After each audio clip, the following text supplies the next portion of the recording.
Good morning, students. Welcome to online classes of RL Academy. In this class, I am going to teach you civics, and the first lesson is the Indian history, Constitution. ठीक है, are pass third बेटा हमने अभी एक बार stop कर दिए book को and civics अभी चालू कर दी है. सिविक्स इज ऑन गोइंग, जिसका आपकी बुक का नाम है सोशल एंड पॉलिटिकल लाइफ. ये बुक मैं दिखा देता हूँ आपको. इस प्रकार के एनसीईआरटी की है, सोशल एंड पॉलिटिकल लाइफ की बुक है ये. ठीक है, और इसमें जो फर्स्ट चैप्टर है उसका नाम है द इंडियन कॉन्स्टिट्यूशन. ठीक है, सिविक्स इंटायरली सिविक्स हम इसको बोल सकते हैं, नागरिक शास्त्र हिंदी में कहते हैं इसको. और बुक का नाम है सोशल एंड पॉलिटिकल लाइफ, सामाजिक और राजनीतिक जीवन.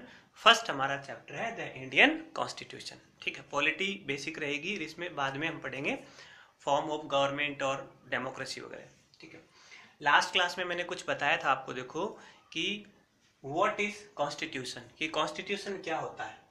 तो आप कह सकते हो ये रिटन डॉक्यूमेंट्स होता है इन विच रूल्स क्या होते हैं वो सिक्योर होते हैं, लॉ होते हैं वो रिटन होते हैं. ठीक है, और मैंने एग्जाम्पल भी दिया था एक मैच का कि अगर वो रूल नहीं होंगे तो उस मैच का कोई मतलब या कोई सरों का नहीं रहेगा. तो व्हाट इज कॉन्स्टिट्यूशन का मतलब है कि कॉन्स्टिट्यूशन की सिंपल सी परिभाषा है कि एक किताब है जिसमें सारे के सारे नियम लॉ लिखे गए हैं. तो ये तो एक बहुत छोटी सी डेफिनेशन होगी बेटा. कॉन्स्टिट्यूशन अपने आप में एक बहुत बड़ी किताब है, बहुत बड़ा कॉन्सेप्ट है. ठीक है, जो इतना बड़ा है कि आपको पता होगा उसको लिखने में करीब 3 साल लगे थे. बहुत सारे बड़े बड़े लोग उसको लिखने में लगे हुए थे. तो ये तो है, ऐसे तो है नहीं कि कोई छोटी सी किताब है ये. ठीक है, बहुत सारे इसमें आर्टिकल्स हैं. आपको बताया था मैंने जब संविधान बना था तो उस समय 395 आर्टिकल थे. 8 जो थी वो शेड्यूल थी, अनुसूचियां, और 12 उसके भाग थे. ठीक है, तो कॉन्स्टिट्यूशन आपको समझ में आ गया, ये कॉन्स्टिट्यूशन होता है. Why does a country need a constitution, किसी भी देश को संविधान की आवश्यकता क्यों होती है, ये बड़ा सवाल है कि हम कॉन्स्टिट्यूशन का क्या करें, हम कॉन्स्टिट्यूशन को क्यों लिखें, या हमारे और कॉन्स्टिट्यूशन का क्या मतलब है. तो उससे पहले एक मैं एग्जांपल यहाँ पर दे रहा हूँ आपको. इसको समझो पहले. आप हमारा एक पड़ोसी देश है नेपाल. ठीक है, और नेपाल ने 1990 में क्या किया था, अपना कॉन्स्टिट्यूशन राइट कर लिया था. उनको लिबर्टी मिली, आज़ादी मिली थी और अपना कॉन्स्टिट्यूशन राइट कर लिया था. लेकिन उन्होंने एक छोटी सी गलती कर दी. यहाँ 1990 में उन्होंने डेमोक्रेसी तो वो बन गई, लोकतंत्र तो बन गए. ठीक है, डेमोक्रेसी भी आपको अभी समझ में नहीं आ रहा है तो मैं बताऊंगा. डेमोक्रेसी का भी चैप्टर है, उसमें हम पूरी बातें करेंगे डेमोक्रेसी के बारे में. डेमोक्रेसी मतलब लोकतंत्र. डेमोक्रेसी पहले मोनार्की थी, इसमें मतलब राजतंत्र चलता था. तो राजतंत्र को हटा करके और डेमोक्रेसी लेके आए कब, 1990 में. ठीक है, डेमोक्रेसी मतलब जहां पर लोग अपना वोट दें और अपना राजा खुद चुने, वो होती है डेमोक्रेसी, सिंपल से वर्ड में. लेकिन कॉन्स्टिट्यूशन राइट करते समय और इन्होंने एक गलती कर दी. इन्होंने कुछ ऐसे ऐसे रूल लिख दिए कि जो किंग है, जो राजा है, वो सुपर पावर बन सकता है. और इसका खामियाजा उनको करीब 12 साल बाद 2002 में हुआ. यहाँ पर एक राजा हुए ज्ञानेंद्र. ठीक है, ज्ञानेंद्र राजा ने क्या किया, इस बात का फायदा उठाया कि संविधान में लिखा हुआ है कि जो राजा है वो सुप्रीम बन सकता है, मतलब पूरा का पूरा कंट्रोल कर सकता है.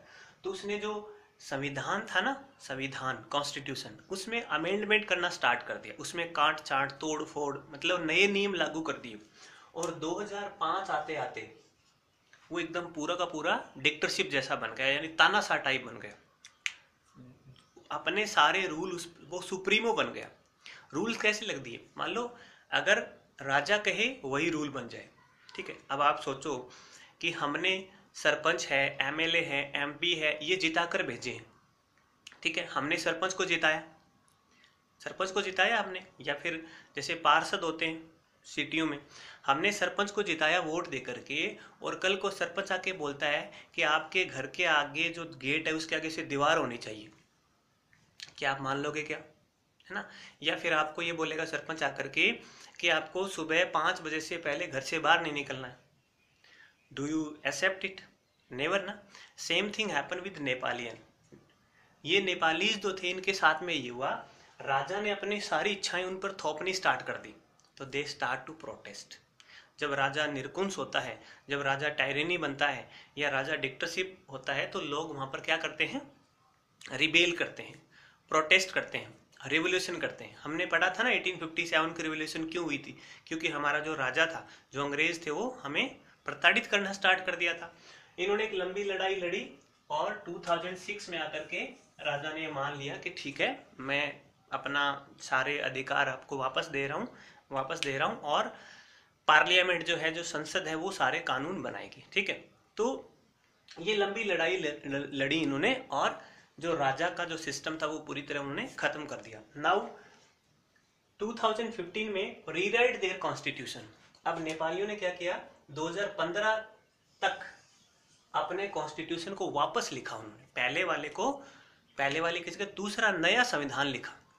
अब आप पूछ सकते हो कि why they need to rewrite it? संविधान तो पहले लिखा हुआ था, लेकिन पहले वाले संविधान में क्या था?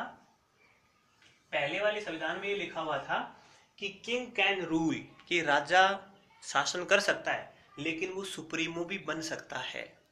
जबकि नया संविधान उन्होंने ये लिखा कि किंग कैन रूल, राजा तो बन सकता है, राजा तो हम बनाएंगे वोट दे करके, बट अकॉर्डिंग टू कॉन्स्टिट्यूशन, लेकिन संविधान के अकॉर्डिंग उसको काम करना पड़ेगा, संविधान के अकॉर्डिंग वो रहेगा। यानी हमारी बात अगर मानेगा तो वो राजा रहेगा, नहीं तो हम उसको राजा के पद से क्या कर देंगे? हटा देंगे। It's mean constitution is supreme power हो गया। यानी संविधान में क्या आ गई? शक्ति थी। राजा छोटा था उससे और संविधान कौन था? सबसे बड़ा। मतलब सारी की सारी पावर संविधान में थी और संविधान को शक्ति किसने दी? लोगों ने। मतलब अगर मैं वोट दे रहा हूं तो मैं दूंगा, है ना? तो अल्टीमेटली पावर किस में आ गई? आदमी के अंदर आ गई, मतलब वोटर के अंदर आ गई, जो वोट देता है। तो दैट्स वाई ये आंसर आपको, आई होप आपको समझ में आ गया क्वेश्चन कि why does a country need a constitution, कि किसी देश को संविधान की आवश्यकता क्यों होती है। अगर संविधान नहीं हो तो राजा तानाशाह बन सकता है, संविधान अगर नहीं हो तो लोगों के जो फंडामेंटल राइट्स हैं वो छीने जा सकते हैं, अगर संविधान नहीं हो तो किसी प्रकार के कानून बनाए जा सकते हैं, संविधान नहीं हो तो समाज के किसी भी मतलब कह सकते हैं उसकी जो कास्ट है, जो वर्ग है, या फिर जो भी उसके सेक्शन है, उनको प्रताड़ित किया जा सकता है। तो सिंपल सी बात है, अगर कोई पूछे why does a country need constitution, तो यू कैन से दैट कि अगर किसी देश का शासन अच्छे से चलाना है, ठीक है, स्मूथ अगर गवर्नेंस करनी है, फेयर अगर गवर्नेंस करनी है, वेल एंड वेलफेयर गवर्नेंस करनी है, तो किसी कंट्री को किसकी आवश्यकता होगी? संविधान की होगी। अगर लोगों के फंडामेंटल राइट को प्रिजर्व करना है, अगर फंडामेंटल राइट को बचाना है, तो हमें किसकी आवश्यकता होगी? कॉन्स्टिट्यूशन की आवश्यकता होगी। अगर सब लोगों को इक्वल रखना है, सब लोगों को क्या रखना है? इक्वल रखना है, चाहे वो एजुकेशन में हो, चाहे वो सोशल हो, चाहे वो इकोनॉमिक हो, चाहे वो पॉलिटिकल वे में हो, मतलब सामाजिक, राजनीतिक, धार्मिक, किसी भी रूप में अगर लोगों को समान रखना है, तो हमें किसकी आवश्यकता होगी? कॉन्स्टिट्यूशन की। आई होप आपको ये समझ में आया होगा कि कॉन्स्टिट्यूशन की क्यों रिक्वायर होती है किसी भी कंट्री को। अगर कॉन्स्टिट्यूशन नहीं हो तो नेपाल की तरह राजा निरकुंस बन सकता है, वो जनता पर अपनी इच्छाएं थोप सकता है और उनके अधिकारों को छीन सकता है। So that's why country need a constitution. अब मैं थोड़ा सा, ये तो आपकी क्लास था, आपके काम आने वाली बताता हूँ बातें जो बहुत ज्यादा इंपॉर्टेंट है आपके लाइफ के लिए। ठीक है, ये प्रोसेस आपको थोड़ा सा अभी समझना है बच्चों। आगे तो वैसे फर्दर क्लासेस में आप समझते रहोगे कि मतलब जो क्वेश्चंस आते हैं वैसे प्रोसेस मैं बता देता हूँ। देखो 1940 मैंने लिखा है, 1940 में एक अगस्त रिवॉल्यूशन हुआ था, अगस्त क्रांति हुई थी। ठीक है, वैसे तो ये लाहौर अधिवेशन 1928 से चल रहा था। गांधी जी ने पहली बार कहा था कि हमें संविधान बनाने की आवश्यकता, हम बनाओ, तब से ये चल रहा था। लेकिन 1940 में आपको पता है सेकेंड वर्ल्ड वॉर भी चल रहा था। उस समय संविधान बनाने की मांग उठी इंडिया में, तब हम गुलाम थे। ठीक है, India were rule over by the britisher, तो हमने ये मांग की कि हमें संविधान बनाना है, हमें अब आज़ादी चाहिए। 1945 में एक डेट आती है, लंदन में जो लेबर पार्टी थी, इटली थे, वो इसके पीएम बने थे, ठीक है। और इटली ने चुनाव जब हो रहे थे, लंदन की बात कर रहा हूँ, ब्रिटेन में, तब उन्होंने ये कहा था कि अगर मैं प्रधानमंत्री बना, मैं पीएम बना, तो भारत को आज़ादी दे दूंगा, मतलब साइन कर दूंगा बिल पर कि आज भारत को आज़ादी मिल जाए। इटली प्रधानमंत्री बन के जीत गए और इन्होंने 1946 में एक 3 लोगों का पैनल बनाया, माउंट कैबिनेट मिशन के नाम से, और ये भेज दिया था इंडिया में कि भारत को आज़ादी के लिए प्रोसेस आगे डालो, ठीक है। अब उन्होंने आकर के सब लोगों से मीटिंग की, उन्होंने कहा कि you start to form your own constitution, कि आप संविधान को लिखना स्टार्ट करिए, संविधान को बनाना स्टार्ट करिए। अब आपको पता है बच्चों कि हमारा देश कोई छोटा तो है नहीं, ठीक है। एक गांव में अगर मान लो 50 लोग हैं, ठीक है, 50 लोग अगर हैं तो उनको गवर्नेंस करना अच्छा है, ठीक है। उनको तो हम आवाज देकर बुला सकते हैं, ऐसा करना है, वैसा करना है, वैसा करना है। बट बात अगर 30-35 लाख लोगों की हो, तो उनको तो बहुत सारे कुछ कैसे ही हैं, उनकी भाषा ऐसी है, अलग अलग। देखो इंडिया में बहुत सारी वैरायटीज है ना, तो बहुत सारा मतलब डेटाज लिया गया 1773 के एक्ट से। 1883 का आया था, आपने पढ़ा होगा 8th क्लास में, मार्लेमेंटो आया था, चेम्सफोर्ड मॉन्टेग्यू योजना आई थी, और एक्ट आया था 1935 का, ठीक है। इन सब से अच्छी अच्छी बातें उठा करके, बहुत सारे देशों की बातें उठा करके, और भारत ने अपना संविधान बनाया, जिसकी पहली मीटिंग हुई थी 9 दिसंबर 1946 को।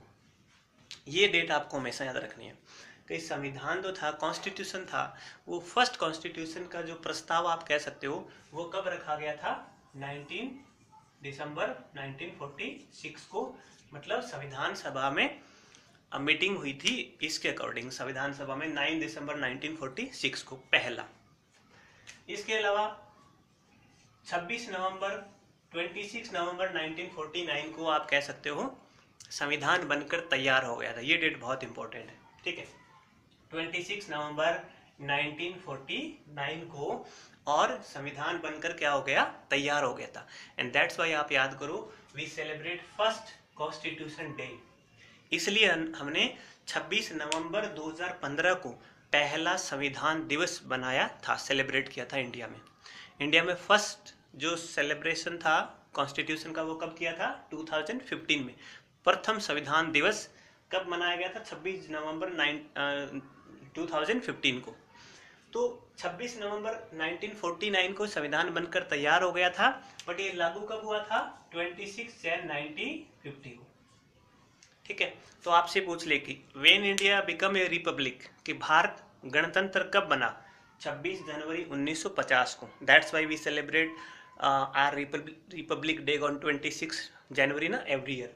तो इस दिन हमारा संविधान लागू हो गया था। कुछ पार्ट पहले लागू हो गए थे, बट पूर्ण रूप से लागू हुआ था क्योंकि इस दिन राजेंद्र प्रसाद जी ने शपथ ली थी, मतलब ओथ लिए थे। तो बनकर तैयार कब हुआ था? 26 नवंबर 1949 को। प्रथम मीटिंग कब हुई थी? 9 दिसंबर 1946 को। और लागू कब हुआ? पूरी रूप से लागू कब हुआ था? 26 जनवरी 1950 को। पहला संविधान दिवस कब बनाया गया? फर्स्ट कॉन्स्टिट्यूशन डे बनाया गया था 2015 में। ये कुछ बातें थी जो मैंने आपके साथ आज शेयर की कॉन्स्टिट्यूशन से संबंधित। कॉन्स्टिट्यूशन बहुत बड़ा, मतलब आप कह सकते हो कॉन्सेप्ट है बच्चों। इसको अगर आप पढ़ोगे तो बहुत अच्छे से समझ में आएगा, बहुत अच्छी अच्छी बातें हैं, ठीक है। नेक्स्ट क्लास में हम पढ़ेंगे कि कॉन्स्टिट्यूशन से और क्या क्या बातें हमें पता लगती हैं। तब तक के लिए आप अच्छे रहिए, हेल्दी रहिए। Thank you.